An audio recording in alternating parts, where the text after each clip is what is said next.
তো hey guys, এখন বাজে রাত্রি 3টে। সিরিয়াসলি যেতে পারি না, বিশেষ করে আমি টাইমটা জাস্ট দেখিয়ে দিচ্ছি। এখন রাত্রি 3টে বাজে আর আমাদের মা মেয়ে দুজনেরই খিদে পেয়েছে বিশাল জোর। পুরো ঘড়িতে রাত্রি 3টে। এখন আমরা খাবো কফি, ওই জন্য এখানে কফি করা হচ্ছে।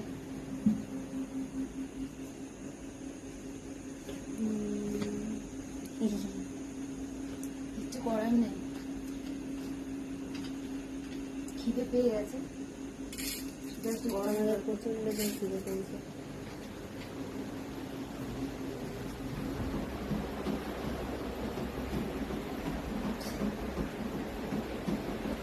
তো এত জোর খিদে পেয়েছে, কি বলবো, আমাদের ঘুম আসছে না। আমরা দিদিগুলো ঘুমিয়েছিলাম বলি